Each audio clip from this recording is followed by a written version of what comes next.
decía, no, bueno, no hace falta que estén pegados a la pantalla, o, por supuesto, más que bienvenidos si quieren estar, pero no hay problema si tienen que apagar o desplazarse un poquito.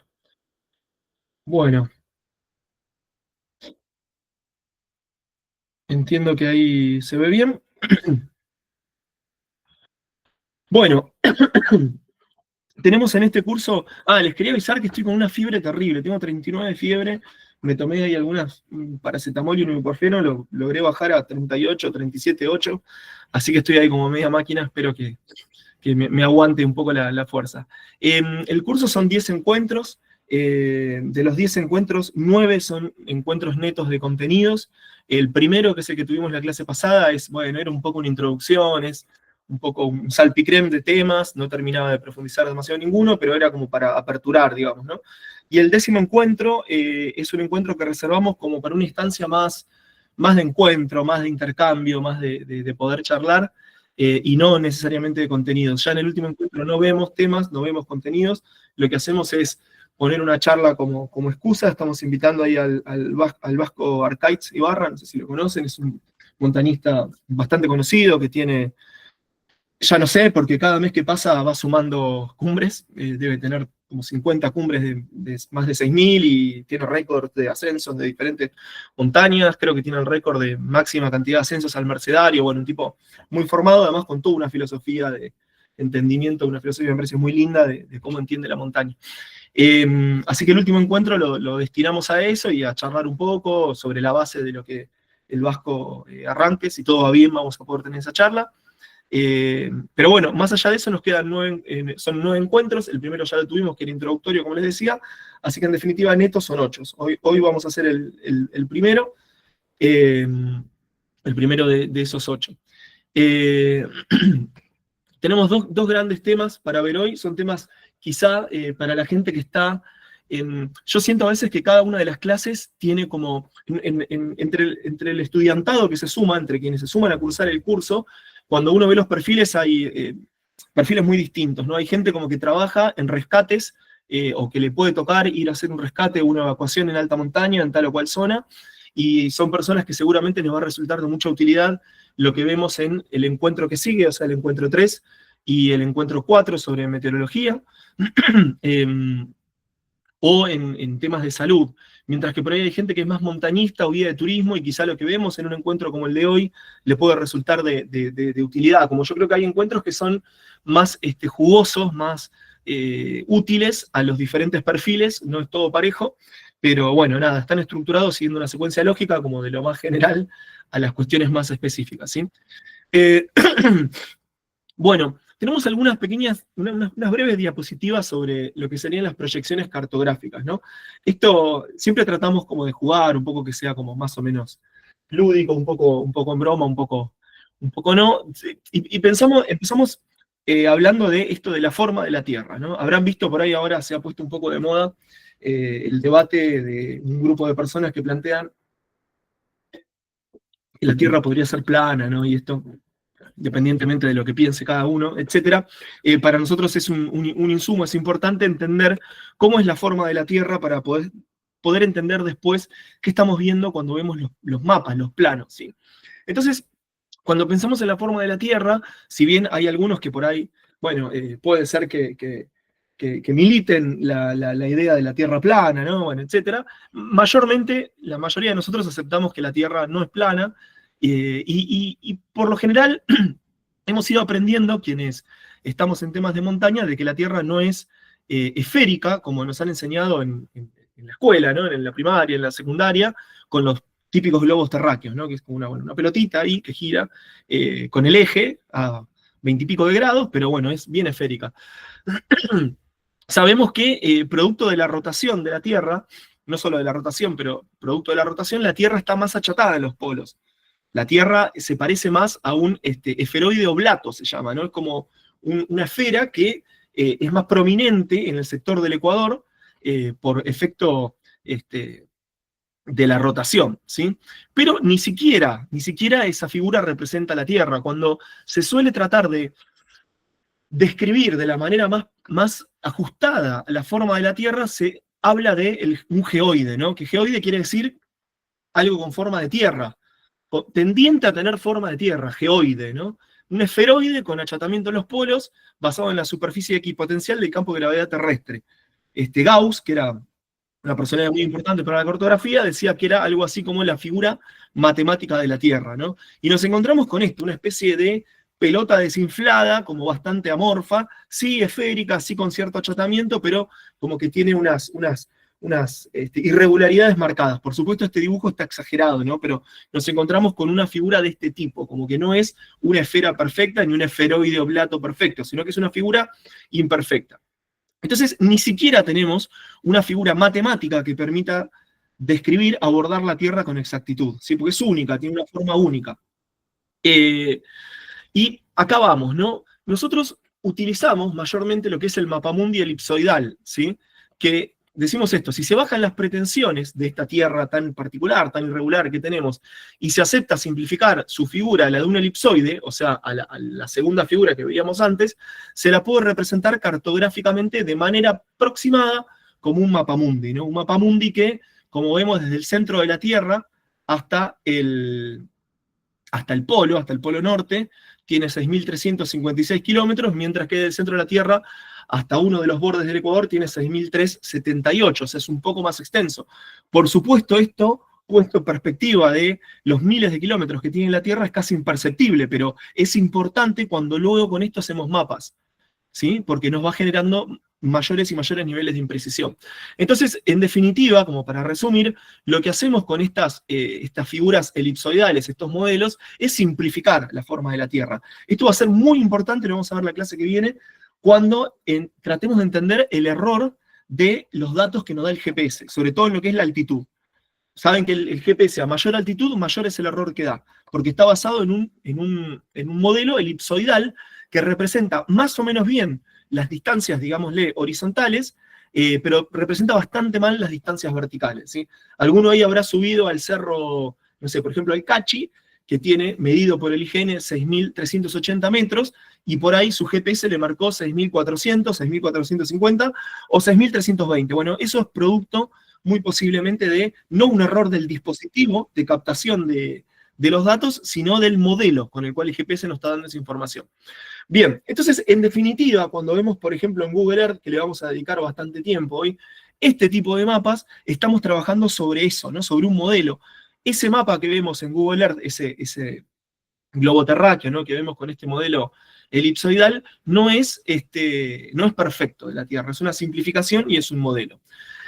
Este modelo que usamos es el World Geodetic System de 1984, es, digámosle así, el vigente, es el de mayor difusión hoy en día. Antes hubo otro modelo, este de 1984, y alcanzó un nivel de precisión lo suficientemente válido como para continuar vigente hoy en día, ¿no? Antes había otros modelos que se fueron perfeccionando y todo el tiempo se intentan mejoras en los modelos, pero este de 1984, el WGS84, que quizá van a ver ustedes cuando cargan o descargan datos de un GPS, les va a aparecer esto, WGS84, y les va a aparecer las típicas coordenadas de latitud y longitud, ¿no?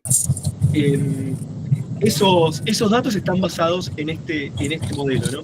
Por lo general, esto es lo que vamos a usar con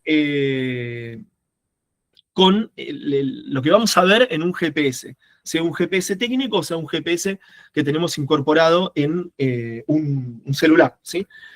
Pero bueno, sin embargo, cuando nosotros estamos en terreno, por más que podamos valernos de Google Earth, que ya sabemos que tiene una deformación respecto a la figura real de la Tierra, claro, es una deformación tan leve que cuando uno está en terreno es imperceptible prácticamente, pero la tiene. Pero mucho más grave que cuando nosotros trabajamos con planos, con mapas, son planos, o sea, justamente son bidimensionales, ¿no? O sea, no tiene una tercera dimensión de volumen, ¿sí? Cuando nosotros estamos viendo una carta topográfica, vemos algo que es plano y no es algo que es esferoide, ¿sí? Por lo general.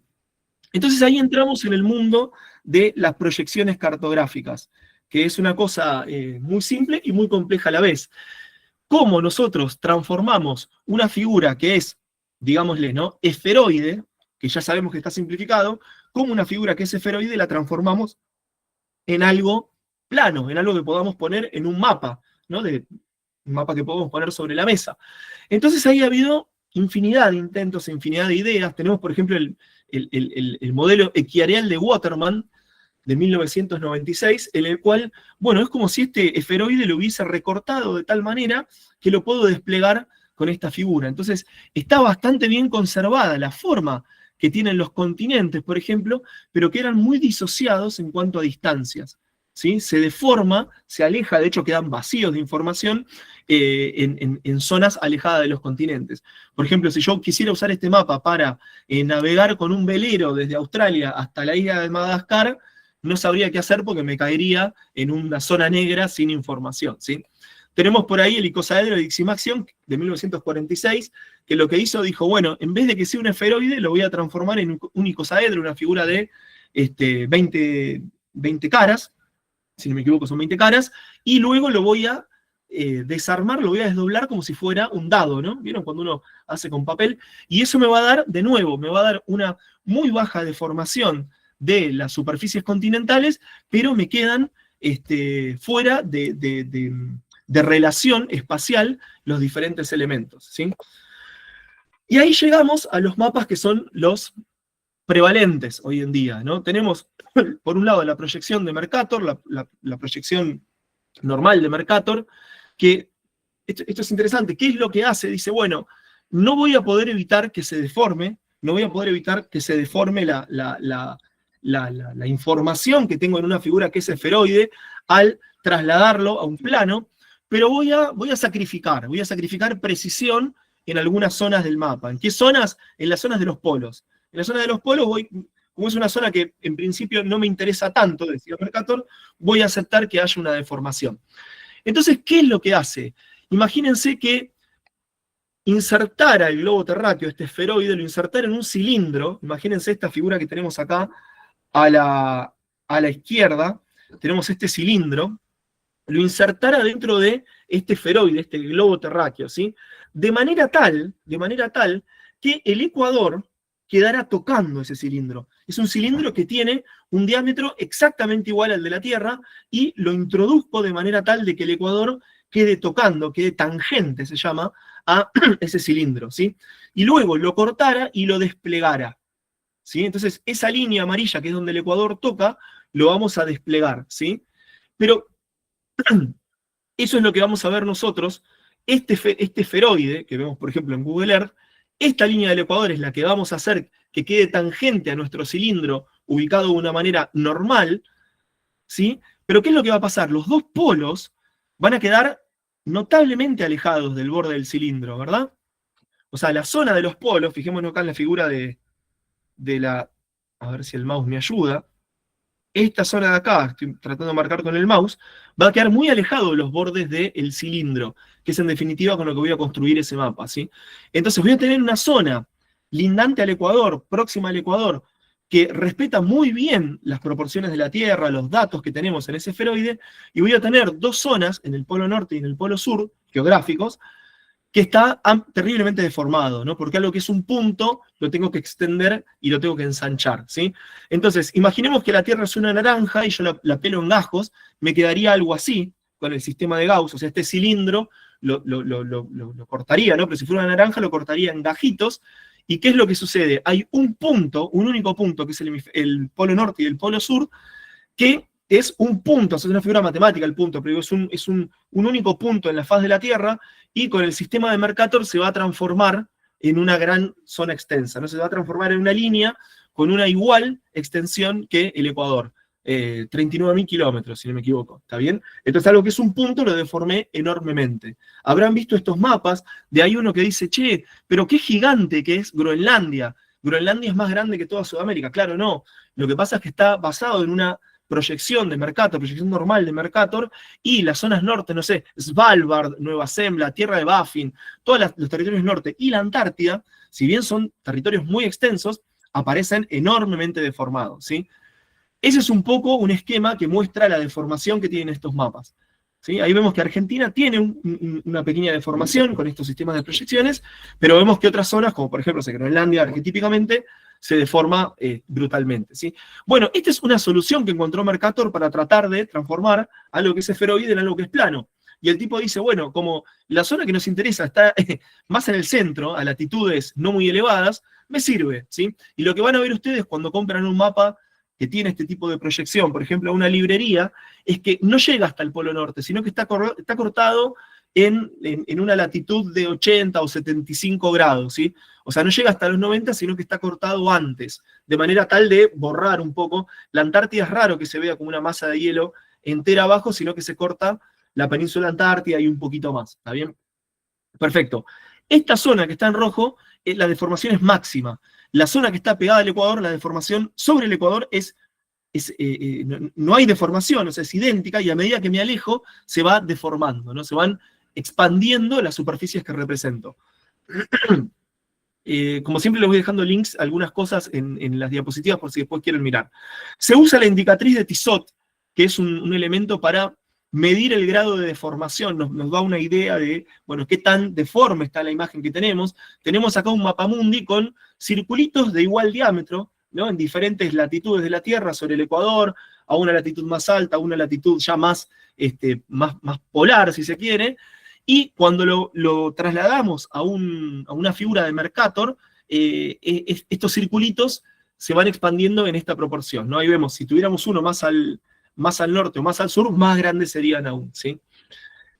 Este es un poco lo mismo, basado en la misma idea del indicatriz de Tissot. Ahí tenemos en la zona, entiendo que es París, que está puesto el centroide de esta figura, hacia el sudoeste tenemos 5.000 kilómetros, y hacia el noroeste tenemos 5.000 kilómetros también, y fíjense en ustedes qué distinto es cómo se ve, ¿no? Esta línea recta que tiene el mismo largo si lo viéramos en un esferoide, si lo viéramos en un globo terráqueo, moviéndonos hacia el norte, por el efecto de la deformación de la proyección de Mercator, se duplica, más que se duplica, ¿está bien? Bueno, esto es a modo de ejemplo con la proyección más común que tenemos, como para, si se quiere, deconstruir un poco esto de que los mapas son un constructo, los mapas son una construcción llena de complejidades. Hay quienes, tenemos por ahí, entró Isabel Alcón, que es cartógrafa, o sea, es muy complejo el tema de los mapas, todo lo que es la geodesia, de la medición de la Tierra, y luego el traslado de esos datos de la geodesia a sistemas de proyecciones, a proyecciones cartográficas para tratar de verlo. Es algo muy complejo, pero para que nos dé un poco una idea y tener ciertos recaudos. Decimos que hay tipos de proyecciones cilíndricas, cónicas y planas. La que vimos de Mercator es cilíndrica, pero hay otras maneras de usar otras figuras geométricas factibles después de transformarse en planos, que no son un cilindro, por ejemplo un cono, o por ejemplo un plano, que lo apoyó sobre el Ecuador. Es muy común, por ejemplo, para los mapas que son de la Antártida o del Polo Norte, usar proyecciones cónicas o planas, porque lo que se prioriza ahí, el punto de mayor deformación, no es en el polo, sino al contrario, es a medida que me voy desplazando a una latitud menor, me acerco al Ecuador, ¿sí? Y a su vez, estas tres formas de representación, la cilíndrica, la cónica y la plana, pueden ser puestas de manera normal, como por ejemplo si vemos el cilindro de la Mercator, es normal, o sea, está puesto de manera perfectamente vertical al norte geográfico, ¿no? Al eje norte-sur geográfico, pero puede ser transversal, que la cruza, o puede ser oblicua, con algún ángulo de inclinación. Y lo mismo las figuras cónicas o planas, si pueden estar puestos, si se quiere, de norte a sur, o pueden estar puestos de este a oeste, o pueden estar puestos con algún otro ángulo. Y a su vez, y por último, con esto cerramos, no les quiero quemar la cabeza, a su vez pueden ser tangentes, como vimos en el caso de la proyección de Mercator, que era tangente al Ecuador, o sea, el cilindro era perfectamente igual, idéntico en diámetro que el esferoide, entonces cuando lo calzaba, quedaba tangente a lo largo del Ecuador, pero puede ser también secante, o sea, puede ser que el cilindro sea con un diámetro un poquito menor, entonces que la parte del Ecuador esté, como lo digo coloquialmente, sobresalido, y que el sector en el cual se toca sea un poco más al norte y un poco más al sur. ¿Eso qué nos genera? Que en el Ecuador vamos a tener un poquito de deformación y vamos a tener la máxima precisión, no sé, por ejemplo, más cerca de los trópicos, ¿sí? En el Ecuador va a haber una deformación, y en el polo también va a haber una deformación, pero va a ser menor. Es como otra manera de repartir un poco cómo deformamos esos datos, ¿sí? Bueno, esto es un ejemplo, ¿no? En una proyección plana, tangente yo apoyaría el plano, cuadrado de papel, si se quiere, lo apoyaría sobre el polo norte, en este caso, y si fuera secante es como que atravesaría las primeras capas, no sé, lo podría apoyar como si intersectara el esferoide a unos 70 grados norte, por ejemplo, ¿no? Entonces ahí la máxima precisión la vamos a tener sobre ese paralelo, ¿no? De los 70 grados. Y conforme me vaya más hacia el sur, se va a ir deformando muchísimo, y hacia el norte, hacia el polo norte, un poco también, ¿sí? Tangente secante, creo que con esto más o menos se entiende. Bueno, vamos a lo que nos interesa. Esto fue un poco una presentación. ¿Qué es lo que solemos usar cuando trabajamos con cartas? No usamos la proyección normal de Mercator, que es una proyección para Mapamundis. No sé si se llega a ver, acá atrás lo tengo a Mercator acá en un cuadro, Mercator y algunos otros popes de la cartografía. Bueno, es una proyección que sirve para... es un dibujo de grandes rasgos, digamos, pero después para el trabajo más cartográfico se suelen usar otras proyecciones que nos dan un poco más de precisión. La UTM, que es una sigla que por ahí la deben haber visto, igual que la WGS 84, ¿no? Que uno dice, bueno, sí, está en WGS 84, no sé ni qué es, o UTM, está en UTM, no sé qué es. Bueno, UTM es Universal Transverse Mercator, que es algo así como utilizar la proyección Mercator, pero apoyando el cilindro de manera cruzada. No apoyándolo en el ecuador, sino apoyándolo en un meridiano. ¿Qué meridiano? El que ustedes quieran. Está bien, en principio, acá está puesto en un meridiano, qué sé yo, pareciera ser un meridiano más o menos de Chicago, ¿no? Pongamos por caso, ¿sí? Pero puede ser en cualquier meridiano, ¿está bien? Bueno, y eso, por supuesto, nos genera, así como yo tengo la proyección normal de Mercator, nos genera una deformación en el sector polar, esto nos genera una deformación a medida que me alejo de ese meridiano, y a su vez nos da un tipo de dibujo, nos da un tipo de mapa que seguramente nos resulta extraño, ¿no? Ahí, por ejemplo, con esta proyección transversal de Mercator, en este ejemplo que tenemos a la derecha, Groenlandia se ve bastante bien, se ve representado en escala y forma de manera bastante aproximada, bastante bien, la Antártida también, pero claro, cuando me voy a Indonesia, que está arriba a la derecha, es una masa de tierra gigantesca y a su vez me queda como desproporcionado. Nos resulta bastante raro este sistema de proyecciones, ¿sí? Pero se puede usar. La deformación, como les decía, a medida que me alejo de los meridianos es muy grande, pero en torno al meridiano que tomo de referencia es bastante buena, es bastante útil para realizar cartografías. Bueno, la indicatriz de Tissot es lo mismo, se lo deforma hacia los lugares. Hay algo que se llama el scale factor, que algo así como, ¿qué tanto me puedo alejar de uno de estos ejes, de estos meridianos, en este caso, podría ser del Ecuador, sin que se deforme brutalmente la información cartográfica que tengo, ¿no? Entonces, está más o menos aceptado que yo puedo desplazarme más menos 1 grado, o sea, estoy en el meridiano 0, bueno, puedo ir 1 para arriba, 1 para abajo, y más o menos la información que tengo, lo que yo voy a ver en ese mapa, es bastante fidedigno de lo que tendría en el esferoide, ¿sí? La deformación es mínima, es aceptable, ¿sí? Acá hay un video muy lindo de Arnaldo Gagula, si lo quieren ver, como explica todo esto con mucho detalle. Entonces, ¿qué es lo que se les ocurrió? Ir tomando segmentos de estos meridianos, o sea, no la vuelta al globo, sino por hemisferio, hasta ir completando todo el globo terráqueo, ¿sí? De manera tal de conformar una figura de este tipo, dando la vuelta, ¿no? Nos falta el revés de este planeta, ¿sí? Y de esta manera puedo obtener mapas. Esto es lo que vemos esto en Google Earth, lo pueden poner, pueden seleccionar ustedes coordenadas en UTM y les va a mostrar esto, ¿sí? Les va a mostrar esta grilla específica. Puedo ver el planeta cuando voy a cartas específicas con mucha precisión sin que se me deforme. O sea, es una buena proyección para elaborar, por ejemplo, con cartas topográficas. ¿Está bien? Eso lo vamos a retomar ahora más adelante. Bueno, en definitiva, o sea, cualquier representación, nosotros vimos este y este, ¿sí? Pero hay muchísimas representaciones cartográficas, es raro encontrar representaciones, no sé, son bastante típicas estas, recurrentes, es raro encontrar proyecciones muy distintas o atípicas sin que nos alerten al respecto, pero es importante saber esto. Todo intento de transformar la figura del esferoide en un plano va a lidiar con el problema de la deformación, ¿sí? Es una cuestión geométrica, si se quiere. En Argentina, partiendo de esta idea de la transverse Mercator, la transversa Mercator, el IGN utiliza la proyección que se llama Gauss-Kruger, esto ya sí es importante para empezar a tomar nota, que es un tipo particular de proyección Mercator que nos va a interesar cómo impacta, o sea, cómo influye en la zona continental argentina específicamente, ¿no? Es una proyección conforme, cilíndrica, transversal y tangente empleada para representar cartografía en escalas de 1 en 25.000 a 1 en 500.000. Una cartografía mayor a 1 en 500.000 tendría problemas esta proyección, y mucho menor quizá también, ¿sí? Cilíndrica ya vimos qué es esta figura, cuál es la figura geométrica con la cual voy a desdoblar este esferoide. Transversal es que lo estamos poniendo de manera tal que toque un meridiano, y no el ecuador u otro tipo, u otro paralelo que lo podría hacer también. Tangente es que está justamente tocando el borde externo del meridiano, y conforme, es una palabra que se usa en cartografía, que es que respeta las formas, las proporciones, ¿sí? En estas escalas puntualmente.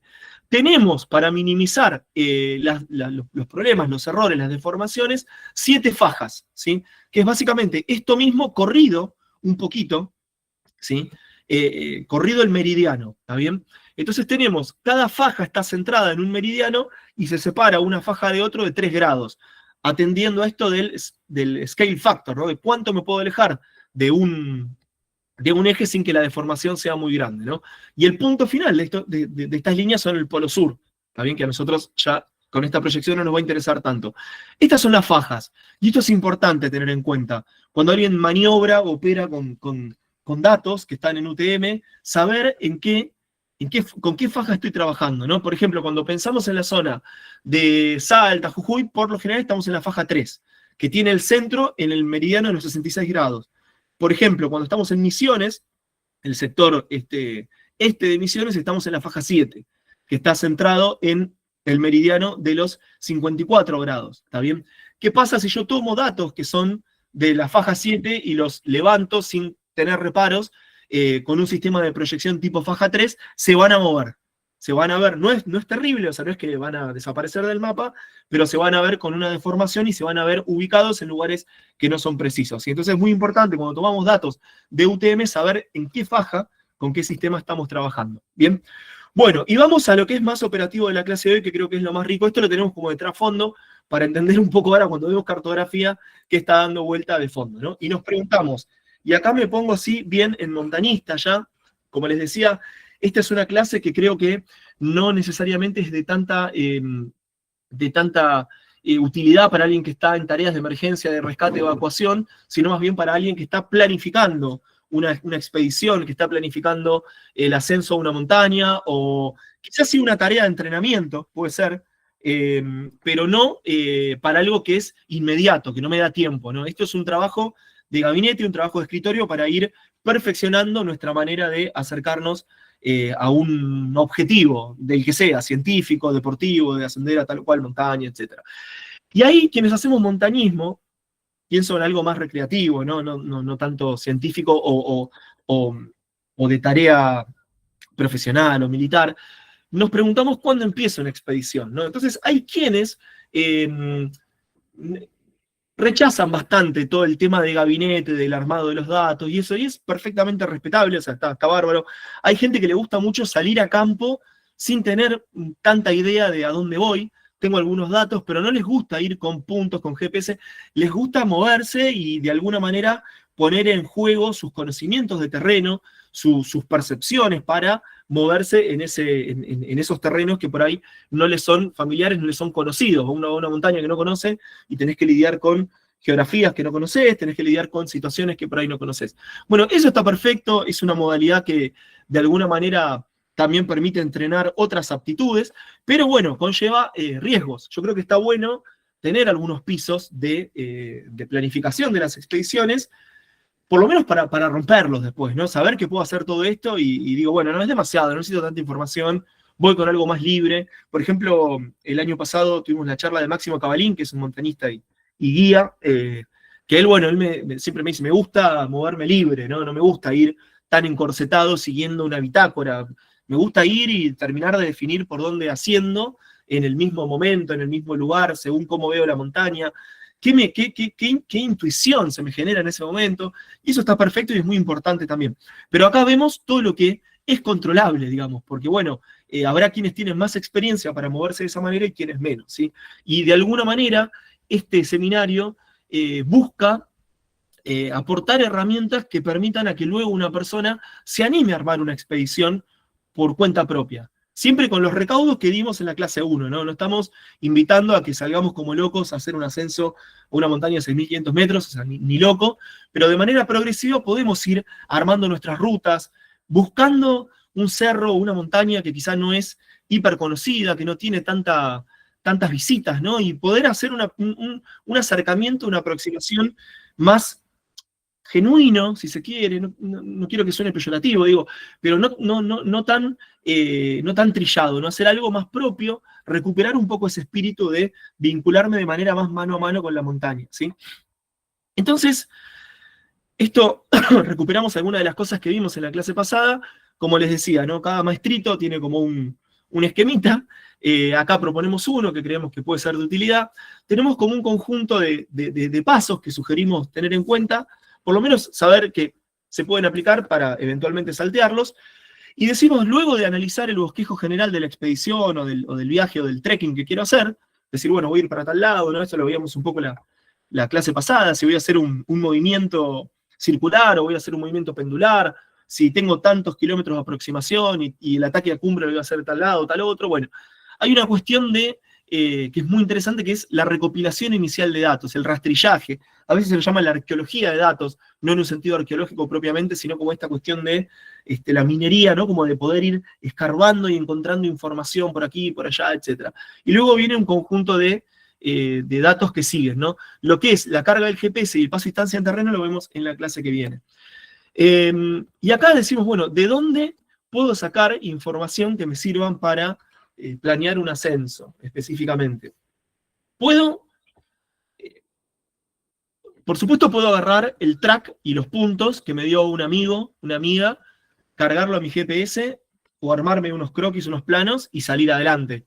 Por supuesto, puedo contratar un guía y que me lleve y yo simplemente seguir las indicaciones que me dé y hacer esa aproximación a la montaña. Pero, digo, o sea, lo del guía está perfecto, pero bueno, es una modalidad no autónoma, digamos, que vamos a ir con alguien que se va a hacer cargo de esa tarea. Posiblemente esta persona haya hecho algo de esto en su planificación para saber por dónde va, dónde montan los campamentos, etc. Y en el esquema de tomar un track que nos dio alguien y mandarnos, está bueno, es una base, pero siempre corre un riesgo de, bueno, ¿qué información me dio el otro? Como, de alguna manera es como que vamos a ciegas, ¿no? Confiamos. Si es un gran amigo que tiene mucha experiencia en montaña y tenemos una confianza ciega, perfecto, pero puede ser que nos llevemos alguna sorpresa, que los datos estén mal, o lo que fuera, ¿no? Esto lo digo ¿por qué? Porque es muy común que algunos colegas se descargan un track de Wikiloc que encontraron por ahí y lo siguen como si ese track fuera la verdad, y después, bueno, podemos encontrar serios problemas con eso. Los tracks de Wikiloc suelen tener bastantes imprecisiones, como mínimo, ¿está bien? Bueno, pero ¿dónde podemos hacer este rastrillaje minucioso de datos? Tenemos bibliografía especializada, por ejemplo. Tenemos relatos de montaña de los diferentes clubes de andinismo, centros de montaña. Tenemos notas periodísticas que no nos va a interesar por la información periodística en sí, sino porque nos aporta algún dato específico sobre ese lugar al cual queremos ir. Tenemos, por supuesto, si se puede, consultas a expertos o vaquianos, siempre cuando uno va a una montaña y quizá no sé, la noche anterior a salir se queda en un poblado que está al pie de esa montaña, uno normalmente habla con la gente, habla con la persona del hospedaje o de la estación de servicio o lo que sea, y le pregunta cómo estará el cerro, los caminos, esto y lo otro, los ríos y las crecidas, ¿no? Eso es muy importante también. Y tenemos, bueno, los antecedentes de ruta, por ejemplo, Wikiloc, que les mencionaba, y en algunos casos puede ser que alguien de mano a mano nos dé puntos con coordenadas, o nos dé un track, o nos dé una ruta, ¿sí? Por ejemplo, tengo un amigo que hace ascensos a tal montaña y me da directamente el track para que yo me lo cargue. Perfecto. Bien. Cartografía especializada. Estos son todos lugares donde nosotros podemos ir a rastrillar, ¿no? Para sacar información. Tenemos, por ejemplo, las cartas topográficas del IGN, fundamental. Tenemos cartas geológicas del CGMAR. Las cartas geológicas son interesantes. Lo que tiene es que no muestran la superficie, sino que muestran, bueno, las estructuras geológicas, pero nos pueden ser de utilidad también. Tenemos modelos digitales de elevación del terreno, o modelos de curvas de nivel, que hay diferentes proveedores que lo dan, y también son de utilidad. Y tenemos, por ejemplo, cartas temáticas. Ahora vamos a ver uno de Mina Eva, ¿está bien? Y después tenemos visores, que en definitiva es más o menos lo mismo que lo anterior, pero puesto en un visor, que nos permiten levantar datos. Por ejemplo, tengo el visor del IGN que me permite mostrar una carta topográfica como la que estoy viendo acá a la derecha. Esto es de la zona, la verdad que ni sé dónde es. Bueno, creo que es de Punta Corral. Tengo una carta topográfica de fondo, pero puedo arriba cargarle caminos, cosas, capas. No voy seleccionando en el bordecito, en mi panel, con mis herramientas voy tildando cosas que me interesan. Escuelas, caminos, centros poblados, etcétera, y ir analizando un poco el terreno, ¿no? Como, de alguna manera, entender que la expedición no se inicia cuando uno pisa por ahí el terreno frente a la montaña y empieza a caminar hacia la montaña, sino que de alguna manera se puede iniciar mucho antes, ¿no? GeoMap, MapCarta son otros proveedores que podemos buscar, analizar datos que nos dan de manera, siempre los que propongo son libres y gratuitos, y tenemos Wikimapia, que es parecido a una especie de Wikiloc, todos los wikis, ¿no? De estas plataformas de acceso libre, colaborativo, etcétera. Wikimapia es una especie de mapa donde la gente va cartografiando cosas. Entonces te marca, hay quien marca su restaurante para que otro lo vea y a ver si va algún comensal, algún cliente nuevo, pero hay gente que, no sé, es entusiasta de esto y mapea otras cosas, mapea una colada de lava, mapea esto, mapea lo otro, ¿no? Entonces nos puede servir como para tener una información. Wikimapia es muy interesante porque muchas veces encontrás nombres que quizá no son, porque esto obviamente lo puso una persona que no sabe ni quién es, random, y no tiene ningún tipo de validación, o sea, no tiene como una contrastación con alguien que lo revisó y le dijo, che, esto como lo fundamentás, simplemente lo cuelgan y queda ahí, con lo cual puede haber cosas muy, muy malas, muy erradas, pero es muy común que aparezcan toponimias, nombres de lugares que no podemos rastrear de manera tan rápida en otros visores, en otras bases, ¿no? Nosotros tomamos la base del IGN, por ejemplo, una imagen topográfica, y supongamos que nos falta un cerro que no tiene nombre, que está acotado como figura acá, ¿no? Y a veces vamos a Wikimapia y encontramos un nombre que se le asignó. ¿Quién se lo asignó? ¿Cómo? ¿Por qué? No lo sabemos, pero pasa que a veces con ese nombre podemos empezar a googlear, a investigar e ir reconstruyendo eso, ¿no? Vamos con algunos ejemplos, Wikiloc. Acá tomé un track al igual que el año pasado, tomamos como ejemplo el volcán Tujle, no sé si lo conocen, ahí al sur de Jujuy, en la zona de Puna, cerca de Puesto 6. Una montaña muy, muy linda para hacer una experiencia es dura también, muy punosa, se dice. Una montaña de 5.500... ¿Es en San Antonio de los Cobres? Es cerca de San Antonio de los Cobres, sí, exactamente. No sé quién está hablando, perdón, pero sí. Pues no veo las caritas, pero es cerca de San Antonio de los Cobres. De San Antonio de los Cobres, si uno tenés que salir de San Antonio, tomar la ruta 40, que está en bastante mal estado, pasando por el viaducto de la Polvorilla, o sea, vas por abajo, ese puente famoso de ferrocarril del Tren de las Nubes, no sé si lo vieron, siguen un poquito más y van a dar con el volcán Tujle, una montaña hermosa, majestuosa, porque está muy sola, es una prominencia en medio de una zona muy plana. Muy, muy hermosa. Tiene 5.530 metros medido por el IGN. Acá, por ejemplo, en este track marcó 5.515 por imprecisión del GPS. Es una montaña muy linda. Sí. Puede ser. Hace un mes pasó la máquina, está lindo el camino. Bueno, me desdigo. Perfecto. Yo tengo recuerdo de haber ido por esa zona y estaba muy complicado el viaducto de la Polvorilla para el lado del volcán Tujle, estaba muy duro, tenías que ir, bueno, con mucha precaución ahí porque estaba complicado. Pero sí, fantástico. Es la ruta 40, ¿no? Está bueno que esté la ruta emblemática y súper importante de esa zona. Lo que pasa es que justo es una zona que queda entre el borde de Salta y de Jujuy, entonces es como que, ¿cómo decir? Del viaducto de la Polvorilla, todo drenas hacia San Antonio de los Cobres, y de la otra zona más del Tujle es como que va para Susques. Y eso está un poco en el medio ahí, ¿no? Pero bueno, lo tomo como ejemplo. Si alguno no se animó y está pensando en hacer una experiencia de una montaña de 5.000, autónoma, como siempre, puedo ir con un guía, perfecto, puede ser una buena opción, estudiándola bien, por supuesto, ¿no? ¿Por qué? Porque es una montaña en la cual puedo acceder con un vehículo hasta relativamente alto, eso tiene ventajas y desventajas, lo vamos a ir viendo, y es una montaña alta, pero no tan alta, o sea, es alta, 5.530 metros, es una altura muy importante, pero no es un 6.000, no es un 6.500, ¿sí? Y a su vez es una montaña que no tiene tanta complejidad, es una montaña como bastante trequineable, caminable, que no tengo que escalar, no tengo que ir con cuerdas, no suele tener hielo, con lo cual no tengo que cramponear o hacer marcha en hielo, entonces se vuelve una buena opción para hacer como una primera experiencia. Ojo, no estoy diciendo vamos todos mañana hacia lo loco al volcán Tuxtla, lo que digo que es una linda opción. Tomo acá de Wikiloc el track tomé el track de un conocido, que le tengo mucho aprecio, Marcelo Badra, el niño Badra, tiene muchos tracks cargados en Wikiloc, un entusiasta de la montaña, todos los fines de semana está saliendo por un lado para el otro. Tomo como base ese track. Del Tuxtla hay un montón, de haber como 10 o 15 colgados. Todos por este camino de Mina la Betty, se llama, ¿está bien? Bueno, ¿y qué encuentro, por ejemplo, en Wikiloc? Para pensar qué información dispongo para empezar a armar mi ruta. Si voy a Wikiloc me puedo encontrar con información de este tipo, ¿no? Entonces, ahí les dejo el link para que lo puedan chequear. Y bueno, me va a dar el recorrido primero, o sea, me va a mostrar cómo es el recorrido que se hizo. Esto es un ida y vuelta. Si ven las flechitas van y también vuelve, ¿sí? En la mayor parte del camino van por el mismo lugar, pero en algunos lugares ha hecho un ascenso por una vía y un descenso por otra, pero es más o menos cercano.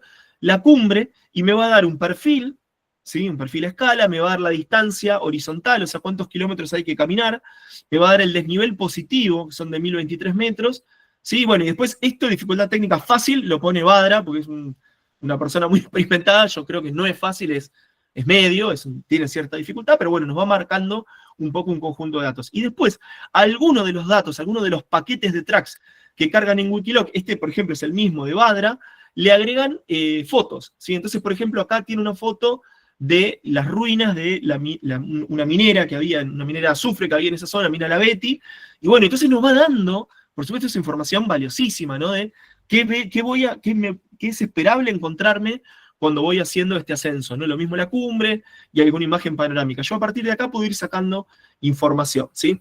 Me voy a las cartas topográficas. Antes, nosotros, los que estudiamos cartografía, geografía, comprábamos en el IGN las cartas topográficas, uno iba a la mapoteca, nos mostraban como el mapa argentino con unas cuadrículas, ¿no? De las cartas, y decís, quiero esta, y te la vendían, o le hacían como un ploteo, y te llevabas la carta. Hoy por hoy eso está, felizmente, está colgado en el IGN, y es de acceso libre y gratuito y digital, ¿sí? En ese visor IGN, que les ponía unas diapositivas para atrás, está esta carta topográfica y todas las otras del país. Todas las que existen están colgadas en ese visor IGN. Durante unos meses no estuvieron disponibles, no sé por qué, pero chequeé el otro día y vuelven a estar disponibles. Hay cartas de 1 en 50.000, 1 en 100.000, 1 en 250, 1 en 500. Bien, ¿qué tiene una carta topográfica y por qué puede ser de interés? Esta carta es de 1 en 250.000.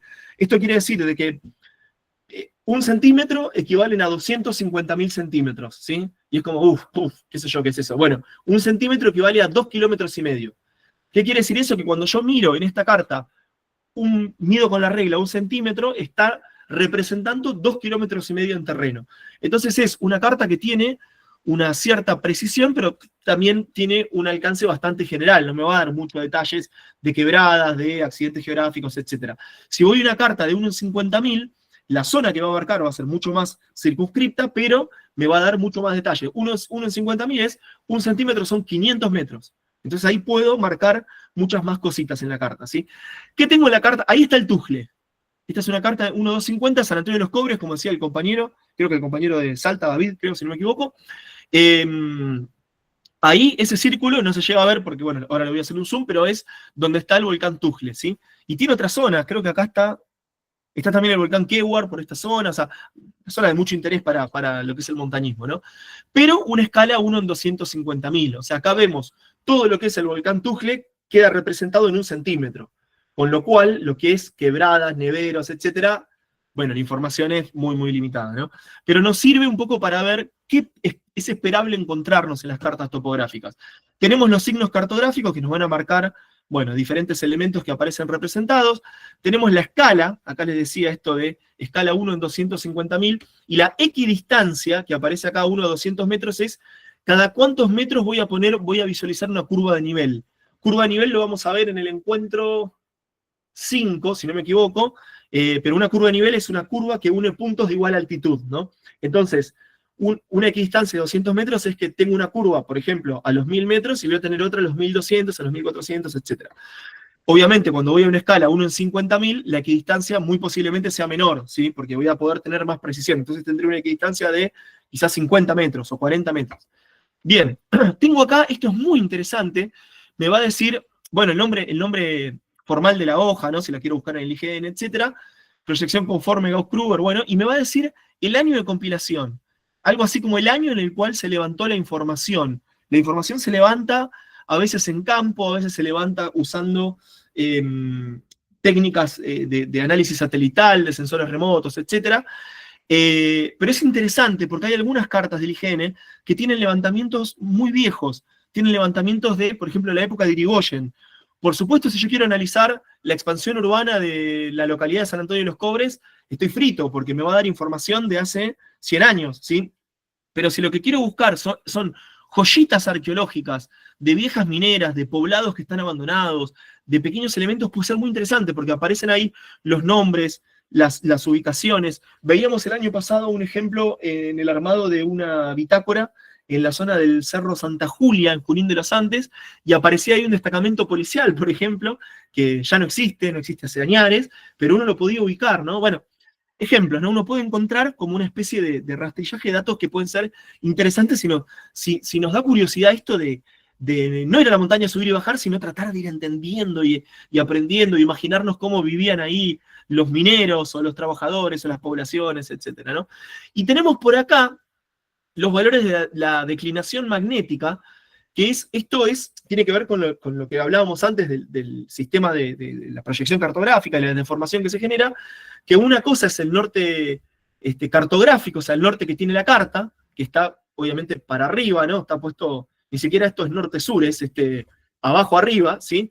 Tenemos el norte geográfico, que sería el polo norte, y tenemos el norte magnético. Como ustedes saben, no está en el norte geográfico, sino que está corrido de ese norte geográfico y encima se mueven cada año.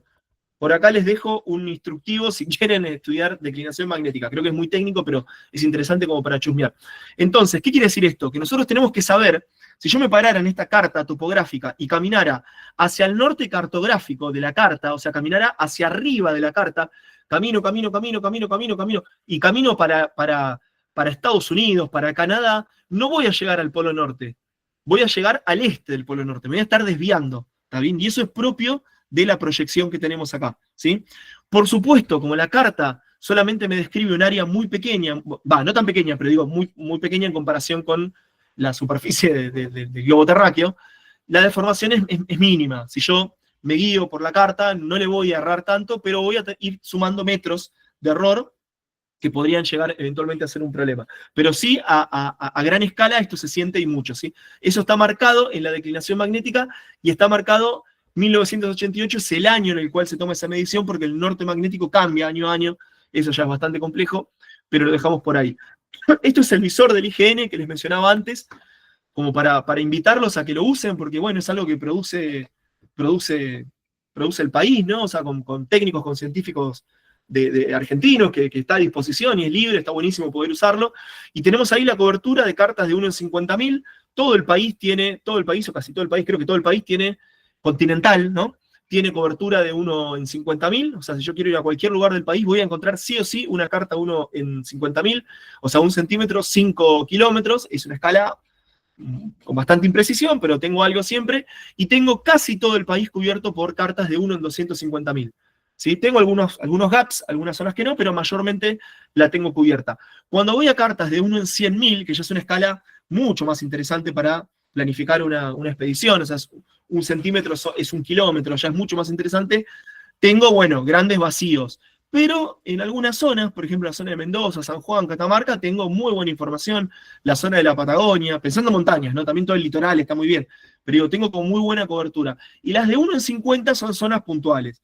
Tengo la Pampa húmeda y el sector del río Uruguay, está bastante cubierto, pero después, por ejemplo, tengo toda la quebrada de Humahuaca, tengo toda la zona cordillerana de Mendoza, no sé, desde la zona del Paso de Planchón, Malargüe, hasta el sur de San Juan. Tengo unas zonas bastante extensas de Neuquén. Digo, esto es ver si está o no está, pero si encuentro, hay bastante información. Pongo acá el caso de Jujuy. El IGN propone un atlas de 1 en 100.000, o sea, básicamente es un compendio de cartas topográficas de 1 en 100.000, con información adicional arriba que se le agrega. Y bueno, y acá vemos cómo se ve, cuál es la información que nos llega a dar del Cerro Tucle. Comparado con la carta de 1 en 250.000 es mucho más precisa, ¿no? Como queda en evidencia. Podemos ir seleccionando. Esto es un visor de elevación del terreno, es MapCarta, libre, disponible, gratuito. Ahí aparece marcado el volcán Tucle y aparece un punto que dice minas. No dice ni qué es, ni si están activas, no están activas. ¿Sí? Si estuvieran activas sería un problema porque querríamos pasar y nos dirían, no, tenés que tener el permiso de no sé qué. Bueno, son ruinas, no son minas, ¿no? Fueron minas en otro momento.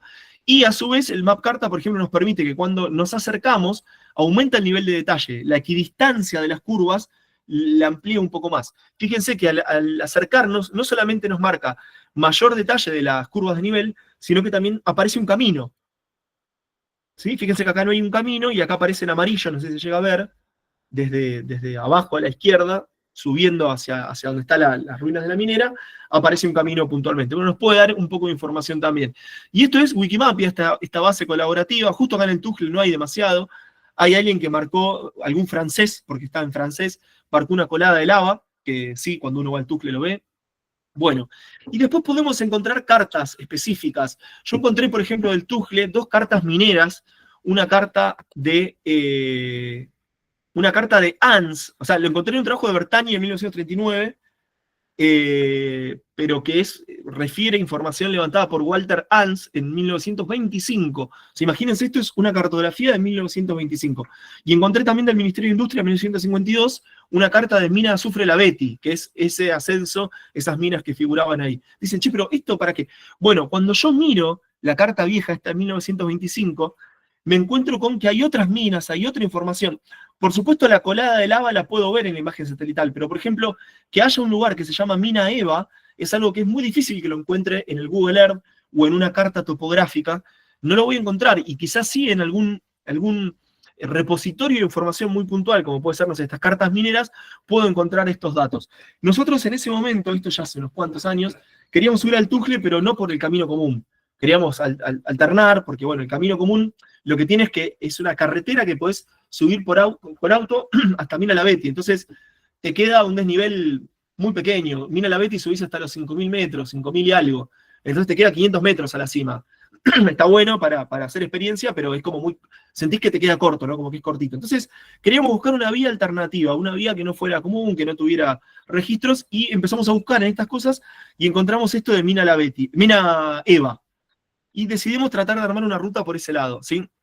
Cuando uno va a terreno, por ejemplo, Mina Eva, en terreno, cuando ves con el Google Earth, puntualmente encontrás los vestigios de esas estructuras, ¿sí?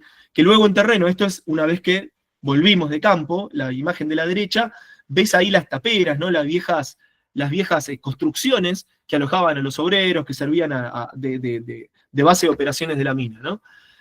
Incluso se pueden ver la entrada de los socavones que han sido dinamitados. Esto no sé si alguno ha ido al Cerro Chañi, por ejemplo, hay algunas entradas de socavones galería que son muy parecidos, tienen esta forma triangular de estructura. Acá han sido dinamitados, seguramente por seguridad de los curiosos. Uno puede ir encontrando un montón de esos datos como para que después cuando estás en terreno decís, che, vamos hasta el socavón a ver qué onda. Como que está bueno porque te va agregando otras cosas adicionales a subir y bajar, ¿no? Tenemos acá, por ejemplo, estudios del Sejemar, del Tucle. Digo, esto como ejemplo del Tucle lo podemos hacer con un montón de otros cerros, un montón de otras zonas, no necesariamente tiene que ser un cerro. Me voy con el último y vamos a lo que es armado de carta. Sentinel Hub es una página que ahí les dejo el link, no sé si lo conocen. Hay que crear un usuario, que lo pueden hacer con un mail común, ese usuario dura un tiempo y después caduca y te pide que pagues, pero te creas otro usuario con otro mail y más o menos lo mismo. O si no, se puede entrar desde la página de Copernicus. El Sentinel Hub nos muestra imágenes imágenes actuales, si se quiere, con una resolución no tan alta, pero sí lo suficientemente detallada como para identificar, por ejemplo, neveros o zonas que están cubiertas de nieve, y te muestra una imagen cada 4 o 5 días. ¿Está bien? Entonces yo voy a ir al Tujle y capaz que un día antes, o 3 días antes, o 2 días antes, voy a poder tener una imagen de este tipo que me va a mostrar cómo está el cerro. El Tujle suele estar seco, suele estar pelado, no suele tener nieve, y si tiene nieve la tiene en lo que es el cráter ahí, no mucho más. Pero hay otras montañas que el tema del hielo, la acumulación de hielo, de nieve, es severo y puede ser importante, y hay muchas montañas que yo no las puedo ver desde abajo. El Cachi es un buen ejemplo. El Cachi yo no veo la cumbre desde abajo. Lo que veo son cumbres secundarias y la cumbre principal me queda un poco oculta, ¿no? Entonces yo no termino de saber cómo está de nieve el Cachi hasta que no estoy realmente muy arriba. Entonces esto puede ser una herramienta muy útil.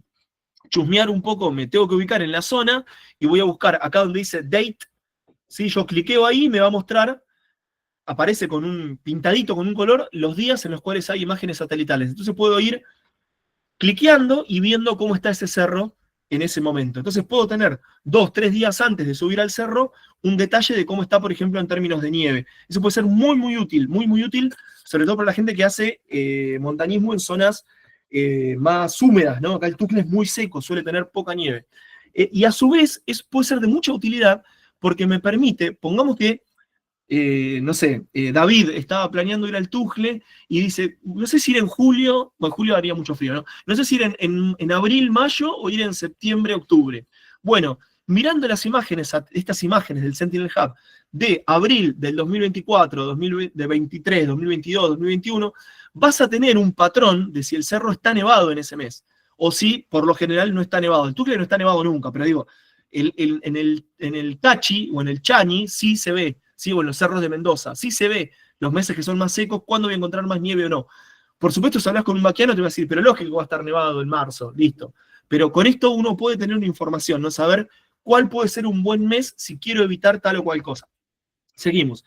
El Sentinel tiene además como visores que te permiten resaltar ciertos elementos como por ejemplo la nieve, ¿no? Las capas de nieve, o la humedad. Esto en este justo el Tujle es tan seca la zona, no sé si conocen, pero es muy, muy seca que no aparece ninguna vega, nada, es muy seco realmente. Pero se suele ver en las quebradas como unas manchitas verde oscuro, donde está acá el menos 0,8, que marcan zonas que tienen agua líquida. Entonces puede ser interesante también como para prever si voy a encontrar o no agua en las vegas o los chorrillos más altos, ¿está bien? O si van a estar congelados. Y en algunos casos sirve hasta, no sé, por ejemplo, este es el volcán Villarrica, la erupción ahí del 2023, si uno justo encontrás una imagen de un evento específico, hasta te puede mostrar, no sé, la erupción de un volcán o el cambio de una geoforma eventual, ¿sí? Bueno, seguimos. Imágenes satelitales. Tenemos, por supuesto, lo que es Google Earth, ¿no? Google Earth, Google Maps. Pero después también sepan que hay otros proveedores. Está el Mapper Acme, está el Bing, está el Yandex, y hay otros más. O sea, yo la información de Google Earth, que es la que solemos usar, la que suele usar la mayor parte de la gente, que nos da un montón de datos, pero también hay otros que está bueno ver, porque por ahí Google Earth para el Tujle tiene una imagen que es para el 2023, pero por ahí en el Bing encuentro una imagen que es para el 2024, y puedo ir complementando, ¿no? O sea, puedo ir de alguna manera revisando diferentes fuentes de información para ir estrujando al máximo los datos que puedo tener sobre este lugar. Como siempre podemos agarrar e irnos sin ningún dato, ¿no? Como decíamos de entrada, pero bueno, esto es, si queremos encontrar datos, ¿qué deberíamos hacer? Bueno, algunas recomendaciones. Tenemos que siempre evaluar la calidad y la precisión de los datos, ¿no? Recordar que las plataformas libres suelen tener contenidos incorrectos, confusos o a veces hasta maliciosos. Wikiloc, hay que tener mucho cuidado con Wikiloc, Wikimapia, todos los wiki, todos los datos compartidos, hay que tener cuidado, ver, por ejemplo, no es un track que sube alguien que tiene mucha experiencia, que ha subido 700 tracks, que ves que tiene coherencia, a uno random que está por ahí, a un cerro que solamente esa persona subió. Tener siempre cuidado con eso. Evaluar la veracidad y la precisión de los datos y no seguir ciegamente trayectos o waypoint de tercero. Esto es clave para mí. ¿Cómo puedo evaluar la veracidad y puedo mirar esos datos a la luz de el Google Earth, por ejemplo, las imágenes satelitales, y ver que tenga coherencia? Si yo veo que el track se cruza una quebrada, una barranca, y el tipo en la descripción te dice que fue un trekking tranquilo y no una escalada, dudás, decís, che, pero ¿qué onda? Entonces, si esto está mal, capaz que todo lo otro está mal o varias cosas están mal. Y después lo que es la triangulación, comparar diferentes fuentes de datos, cotejar siempre que se puede con imágenes satelitales y consultar expertos o vaquianos. O sea, de alguna manera ir metiendo todos los datos a la vez y tratar de ver que tengan coherencia entre sí, ¿sí? Lo que es la delimitación y el armado de ruta, decimos que una vez avanzada la recopilación inicial y siguiendo el planteamiento general de la expedición, que nosotros deberíamos, ese bosquejo que hablábamos en la clase 1, ¿se acuerdan? Se puede pasar al armado de la ruta, ¿sí? Esto yo soy un apasionado, porque soy muy nerd, muy ñoño, yo soy más de computadora que de montaña, disfruto más a veces el armar la ruta que después de recorrerla. Pero digo, creo que puede ser interesante. Google Earth lo puedo descargar de acá. Google Earth es una herramienta que está pensado para usarse en ordenadores, en computadoras. Sepan que Google Earth utilizado desde un celular, que se puede, por supuesto, no tiene las mismas funciones, es mucho más limitado, sepan eso, es muy importante. Lo ideal es bajarlo a una computadora y elaborarlo desde ahí. Es súper intuitivo. Google Earth no nos financia, ni mucho menos, no es que, pero digamos, es un programa que es muy intuitivo, no te demanda entender sistema de coordenadas, agarrás algo, lo pinchás y lo tirás, ¿vieron? Como cuando uno copia un archivo y lo pega en una carpeta, tirás un track y te lo carga automático, o sea, es bastante intuitivo, bastante fácil de usar, entonces es muy recomendable como para hacer una primera inmersión. Después, quizá alguien que labura más con GIS, utiliza, no sé, el QGIS, ¿no? Que es un programa que es mucho más complejo de utilizar, pero mucho más completo que otras cosas. Pero Google Earth está muy bien, ¿sí? Algunas cosas que tiene, seguimos con el Tujle, con motivo Tujle, algunas cosas que tiene, voy marcando. Bueno, lo que son las capas y los lugares y eso. Lo mismo el norte, el desplazador, la escala, el Street View, que en algunos casos puede servir, el zoom in, zoom out. Esto ya es interesante, por ejemplo, este último que aparece ahí abajo, que nos dice la fecha exacta en la cual se tomó esta imagen, ¿sí? Entonces, esta imagen que estamos viendo es del 19 de noviembre de 2023. Y, por ejemplo, acá vemos que no hay nada de hielo, está seco el volcán, entonces decimos, bueno, mirá, en noviembre de 2023 no había hielo, y bueno, es una imagen, ¿sí? ¿Por qué es importante? Y porque hay meses húmedos, meses no húmedos, meses que nieva, meses que no nieva. Después tenemos las coordenadas. Esto, como pueden ver, está en WGS 84, el World Geodetic System 1984, o sea, está acá representando el esferoide oblato, digamos. Lo podríamos poner en UTM y nos marcaría unas coordenadas XY, ¿sí? Nos marca la elevación del cursor. O sea, cuando yo tengo el cursor, por ejemplo, pongamos, acá estoy poniendo el cursor al pie de la colada de lava, ¿sí? No sé si lo ven, y ahí este puntito donde dice elevación marcaría 4200, 4500, ¿sí? Nos va marcando la elevación del punto donde tengo apoyadita la mano. Y este último nos marca la altura del ojo, como si estuviéramos en un globo aerostático o en una avioneta, qué tan alto estamos para ver la imagen de esta manera. Entonces acá estamos a 17 kilómetros viendo un volcán que tiene 5 kilómetros y medio, por ejemplo, ¿está bien? Bueno, y vamos con las funciones, que es lo que más nos interesa. 1, 2, 3, 4, 5 y 6. Waypoint, polígono, ruta, superposición de imágenes, historial de imágenes y lo que es regla. Son cosas, seguramente muchos de estos ya lo usan, les resulta muy obvio. Veamos si sistematizamos, les puedo aportar algo, pero por ahí hay varios de otros que no lo han utilizado nunca y puede ser una buena introducción. El waypoint es un punto de ruta, quiere decir eso, waypoint, punto de ruta.